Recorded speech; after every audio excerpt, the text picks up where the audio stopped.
はい、皆さんこんにちは。ガジェログです。今日はこちらおなじみのこのファーウェイバンド6のこのバッテリーの減り具合についてお伝えしたいと思います。購入しましたのは2021年の4月なんですね。実際その月末でしたので使用開始というのは5月の頭という感じでしょうか。ですので、ほぼ9ヶ月という感じになってきました。どれぐらいへたっているかってことなんですね。では早速本日も行ってみましょう。以前に出している動画を見ますと50日レビューというものと、そして150日レビューですね、そして最近は270日レビューという感じで出しています。当然最初はですね、このカタログスペック14日間持ちますよというふうになっていますけども、だいたい50日経ってもへたりはありませんでしたし、そして150日レビューですね、だいたい5ヶ月使った頃になりますけども、14日間から12日間になっていました。ですので2日間バッテリーの減りが早くなってしまったんですね。1日ごとで言いますと 1%、2% の範囲になりますけども、14日間から12日間になってしまいました。2日下がりますとへたったなという感じが結構感じますね。それからですね、先日動画を出しました270日経ちました、約9ヶ月経ちましたよっていう動画の中ではご紹介はねしていませんけども、1日あたり 9% から 10% ぐらい減るかなという感じになってきました。ですので結構加速してきたかなっていう感じがします。そういうわけで今はですね、満充電 100% 充電をしてから完全にバッテリーが切れてしまう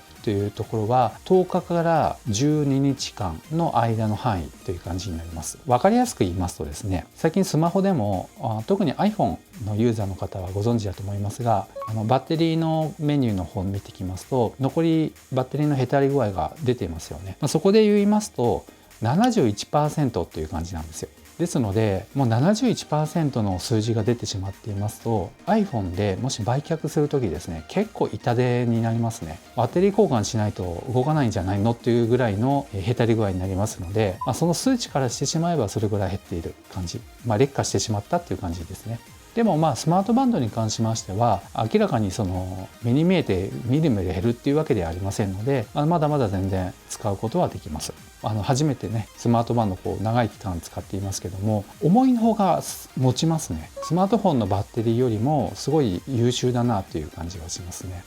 減り具合が一気に来たなっていうのはあんまりわからない感じなんですね。ですのでこれ購入してから9ヶ月間経ちますけども、本当によく持ってくれています。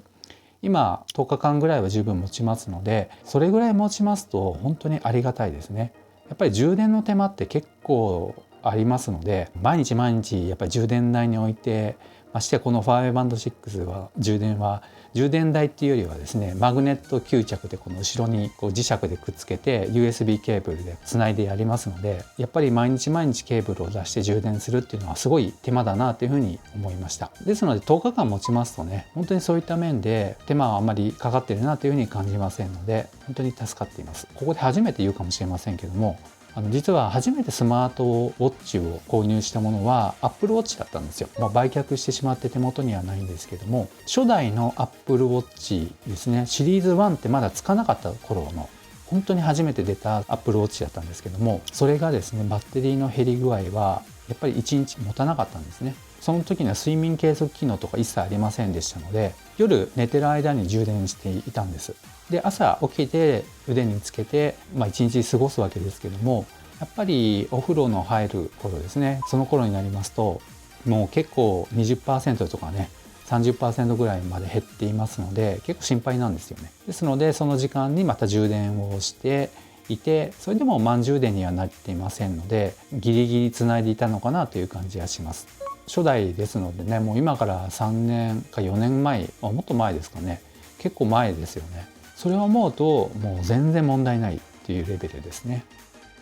9ヶ月経ちましたけども、本当にケーブル自体はね綺麗に保っています。それほどですね、この使用頻度っていうのが高くなかったわけですね。毎日充電しましたら、このケーブルは多分もっと汚れていたのかなと思いますので、どうですかね、結構綺麗なんじゃないかなと思います。ケーブル自体も結構ね張りがまだあってこの形を保ってますんでね。そして、充電方法なんですが、皆さんもご存知のように磁石でくっつくわけですね。こうやってカチッとこういうふうにくっつきますね。でこの先にありますのは USB の A のタイプになります。今更ながらですけども、これもそろそろ USB-C とかにね買ってくるのかもしれませんね。もしくはこちらのバンドの方がワイヤレス充電とかに対応してくるとかね、次のモデルが楽しみになってきますね。では次のモデルはね本当にどんな風になるんでしょうか。個人的な願望というか希望というか私の予想を語ってみたいと思いますけども、まずディスプレイに関してはこの形はすごくいいな、秀逸だったなと思いますので、このまま若干ですけども画面が少しでも大きくなるのかなというふうに思います。ファーウェイウォッチフィットっていうこの上のモデルはありますけども、ウォッチっていうね名前がつきますので、もう少し画面が大きくなるわけですね。ですのでこのベゼルが細くなってきて、おそらくこちらのバンドシリーズですね、このバンド6、バンド7なのか分かりませんけども、もう少し画面が大きくなってくるのかなと思います。デザイン的にはこの長方形のタイプっていうのが本当にいいなと思いますし、見やすかったなと思います。そしてボタンに関してですけども、やっぱりこれは踏襲してくると思いますね。このボタンがあるおかげでやっぱりホームに戻るっていうのが非常に簡単ですので、画面をねいちいちスライドしなくてもいいなと思いますし、以前も話してますけども、手探りでねこのボタンを押すことによってそのホームに戻ることができるっていうのは、本当にこれがあるかないかって言ったらあった方がいいなと本当に思います。そしてですね、どうなんでしょうかね、私が散々この点は良くないというかダメな点って言ってきたのがこのバンドなんですね。今これは変えてしまっていますので、私の使いやすいバンドを選んでしまっています。Apple Watch のナイキシリーズみたいなデザインになっていますけども、これは以前動画でご紹介したものですね。普通のものになりますとここにバンドループがついて、通常のベルトタイプになっていますけども、この最後のねここの部分をループに通す時に結構引っかかるというか通しにくいなっていうのを最初の頃に感じてしまって、こういうバンドに変えてしまいたいなと思って変えたわけですね。バンドの形状とバンドの材質変えてくれたらいいなと思います。そしてハードのことではありませんけども、このバンドと連携しているスマホのアプリがファーウェイヘルスケアってなっていますけども、日本のファーウェイヘルスケアはそのまんま Google プレイストアからダウンロードしてペアリングすることももちろんできますけども、そこから文字盤を購入するという機能はついてこないんですね。まともにインストールしてしまうとその機能が文字盤購入というものが使えなくなっています。しかしながらファーウェイのアップギャラリー経由でファーウェイヘルスケアをダウンロードしますと文字盤を購入する画面が出てきます。これは少し差別化しているのかなという気はします。うちのサービス使ってくださいっていうことだと思うんですけども、もちろんですね課金がファーウェイヘルスケア上でクレジット決済となりますので、その辺は Google プレイストアを通さない理由っていうのはあるのかもしれません。ですがぜひ Google プレイストアでダウンロードしたヘルスケアでも気軽にですね文字盤を購入できるようにしてほしいなというふうに思います。ちょっと敷居がやっぱり高いんですよね、今のやり方ですと。文字盤購入のね動画上げていますけども、そちらの動画の方のコメント欄に結構やり方についてもっと教えてくださいとか、詳しく教えてほしいっていうような感じのコメントが結構来ましたので、そのあたりはですね今ファーウェイジャパンの方でサポートしていないと思いますので、どうしても分かる方に聞いてくるのかなというふうに思いました。しかしながらですね全て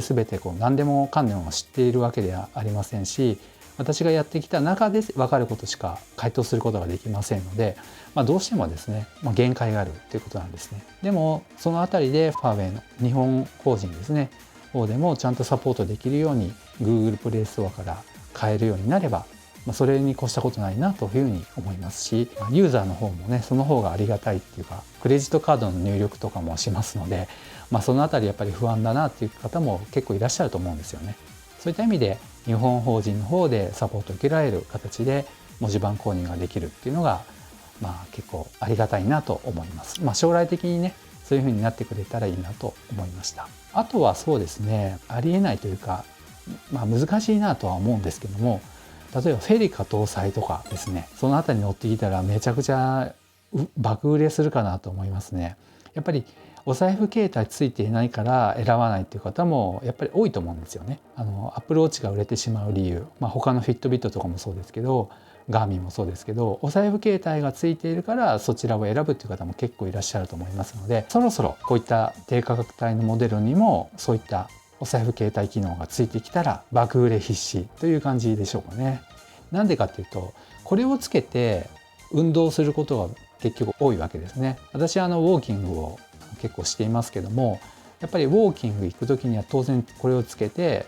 ワークアウトを起動させていくわけですが、身軽で行きたいのでお財布を持っていきたくはありませんし、で今は緊急用ということでスマートフォンもですね iPhone をポケットに入れて、コンパクトなのでフェルカが使える iPhone を持ってウォーキング行っています。でもできることならばこれに GPS も入って、そしてお財布携帯も入ってくれば最強になりますね。もう他のメーカーにちょっと移れなくなるなっていうぐらい強い感じになってきますので、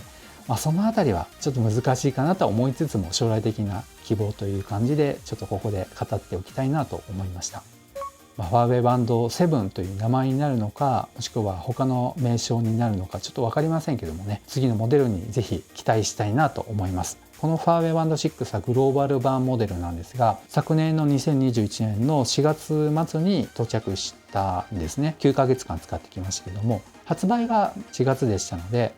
グローバル版が発表されてすぐ買ったんですね。ですので近々この新しい後継モデルがファーウェイの方から聞こえてくるのかなという気がします。めちゃくちゃ楽しみですね。この完成度を超えてくるっていうのをちょっと考えるだけで相当ちょっとワクワクしてきますよね。他のメーカーももちろん頑張っていますので、入手しましたら同時にレビューしていきたいと思います。ということで今日は9ヶ月間使ってきてバッテリーの減り具合についてと、そしてファーウェイバンドのこちらの次期モデルについてこんな機能があったらいいなっていうことについてお伝えしました。皆さんはどんな機能ついたら嬉しいでしょうか。よろしければコメント欄の方に書き込んでいただければ嬉しく思います。この動画が良かったよという方は高評価、そしてまだの方はチャンネル登録をぜひお願いいたします。ではまた次の動画でお会いしましょう。さよなら。